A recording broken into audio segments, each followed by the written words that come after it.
হরিপুর গ্রামে মদন নামে এক গরিব কৃষক বাস করত। মদনের এই পৃথিবীতে আপন বলতে কেউ নেই। পাশের গ্রামের হরিশচন্দ্র মদনের দুঃসম্পর্কের কাকা। হেনা হলো মদনের বউয়ের নাম। হেনা খুব শান্ত স্বভাবের।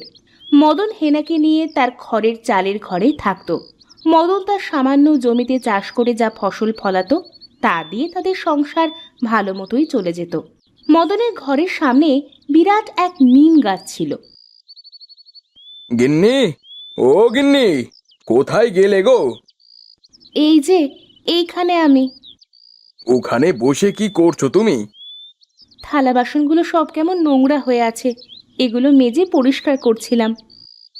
এখন ওগুলো রেখে একবার এদিকে আসো দেখি।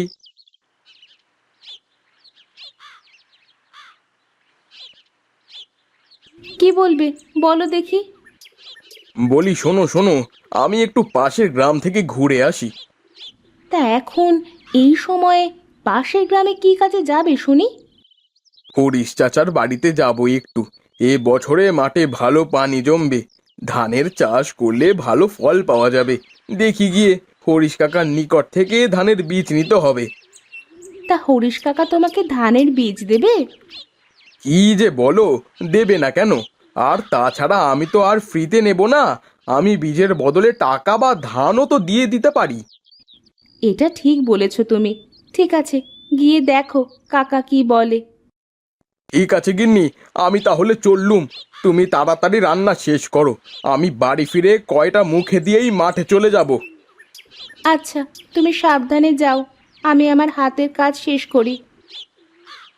মদন পাশের গ্রামে যাওয়ার জন্য রওনা দিল। হেনা আবার থালা বাসন মাজতে চলে গেল। মদন বেশ মজার মানুষ। সে সব সময় প্রকৃতির সৌন্দর্যকে উপভোগ করতে ভালোবাসে। গ্রামের মাটির রাস্তা দিয়ে খালি পায়ে হাঁটা আর চারিদিকে পাখির কিচিরমিচির শব্দ, ধুলো মাটির গন্ধ গায়ে মেখে দক্ষিণের বাতাসে হেলতে দুলতে মদন চলতে থাকে।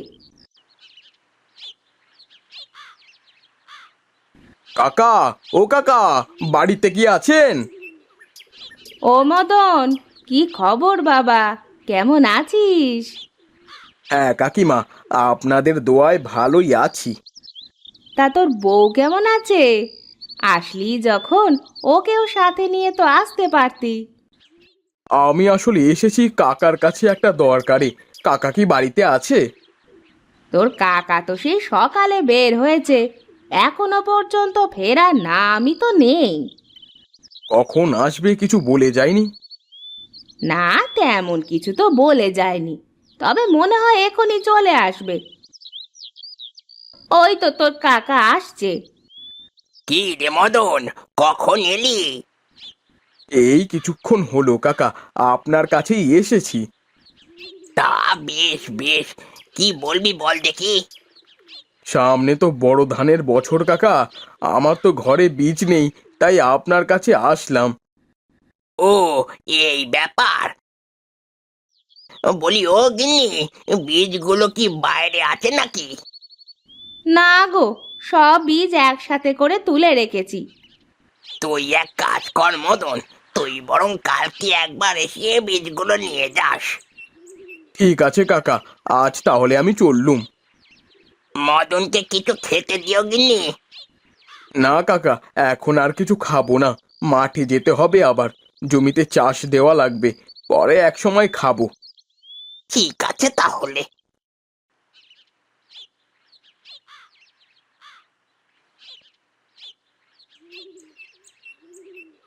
কি গো, এত তাড়াতাড়ি চলে আসলে যে? হ্যাঁ গো গিন্নি, কাকার সাথে কথা বলেই রওনা দিয়েছি। তা কি বললো কাকামশাই? কাল গিয়ে বীজ নিয়ে আসতে বলেছে। ঠিক আছে, তাহলে তুমি এখন হাত মুখ ধুয়ে বসো, আমি তোমার খাবার দিচ্ছি।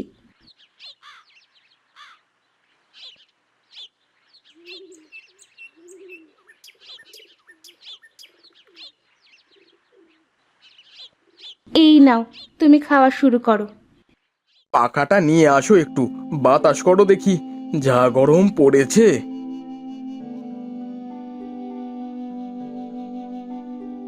হেনা ঘর থেকে পাখা নিয়ে এসে মদনকে বাতাস করতে থাকে।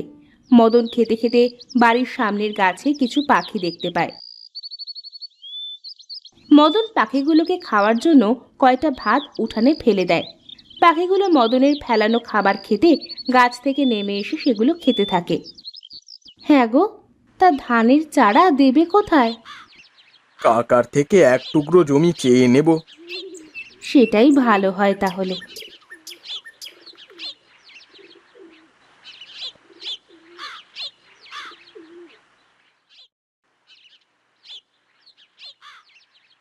পরের দিন সকালে মদন হরিশ্চন্দ্রের বাড়িতে যায়।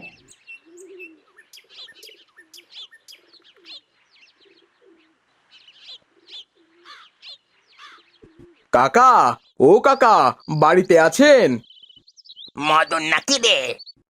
হ্যাঁ কাকা, কই ধানের বীজগুলো নিতে আসলাম। কই গগিনী, মদনের ধানের বীজগুলো এনে দাও দেখি। দাঁড়াও, এক্ষুনি এনে দিচ্ছি।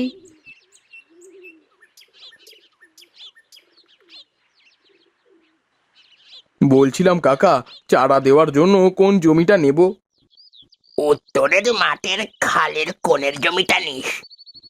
ঠিক আছে কাকা, চললুম আমি।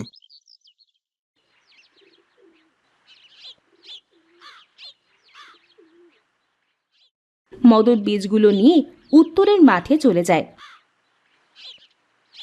তারপর বীজগুলো এক এক করে জমিতে বুনে দেয়।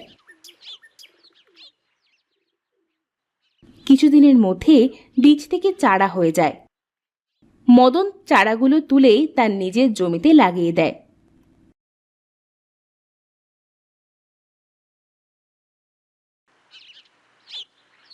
কি গো, জমিতে ধানের কি অবস্থা দেখে এলে?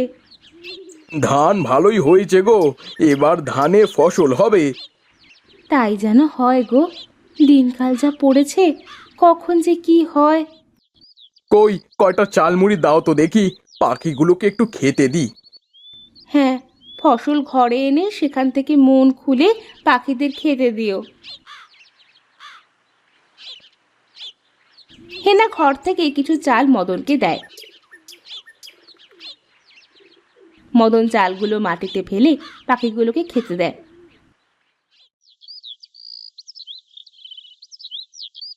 আমি রান্না করতে গেলাম, আমার আবার মেলা কাজ বাকি। ঠিক আছে গিন্নি, তুমি তোমার কাজ করো গিয়ে। হেনা তার কাজে চলে যায়। কিছুদিন পরে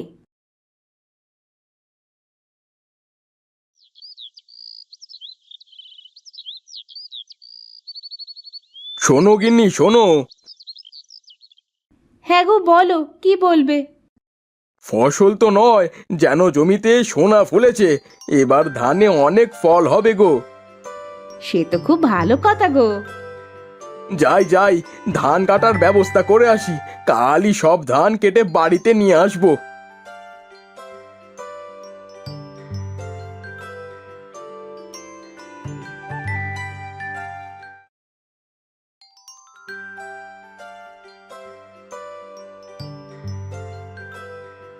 মদন পরের দিন সব ধান কেটে বাড়িতে নিয়ে আসে।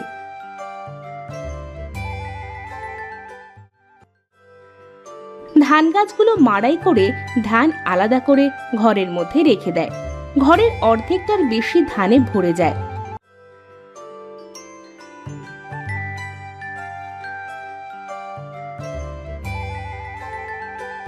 মদন আর হেনা সব কাজ শেষ করে রাতে ঘুমিয়ে পড়ে।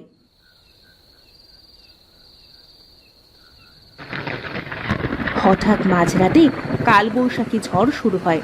ঝড়ে মদনের বাড়ির সামনের গাছটার সব পাতা পড়ে যায়, শুধু ডালগুলো থেকে যায়। পরের দিন সকালে দেখো দেখো গিন্নি, গাছের পাতাগুলো কেমন সব পড়ে গেছে। গাছটাকে কেমন অসহায় মনে হচ্ছে। তাই তো দেখছি গো, সর্বনাশা ঝড়ে সব পাতাগুলো এইভাবে পড়ে গেছে। এখন আর এই গাছে কোনো পাখি এসে বসবে না। আমার এত ফসল থাকতেও এখন আমি আর ওদের খেতে দিতে পারবো না। মদন মন খারাপ করে বারান্দায় বসে মরা গাছটার দিকে চেয়ে থাকে। হঠাৎ মদন একটা পাখিকে উড়ে আসতে দেখে। কই গো গিন্নি, দেখো দেখো, একটা পাখি এইদিকে উড়ে আসছে। হ্যাঁ গো, সত্যিই তো।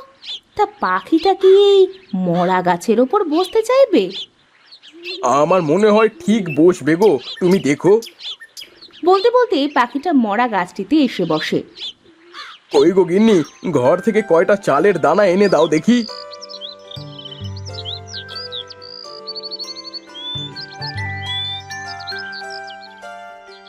হেনা ঘর থেকে কয়টা চালের দানা এনে মদনকে দেয়।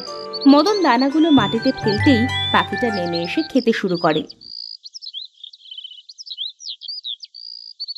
দেখো গিন্নি দেখো, পাখিটা দেখতে কি সুন্দর, আর গায়ের রংটা দেখো কেমন সোনার মতো চকচক করছে।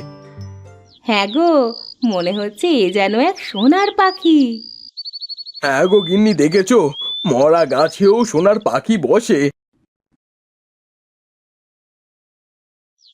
এভাবে পরের দিনও পাখিটা আবার আসে।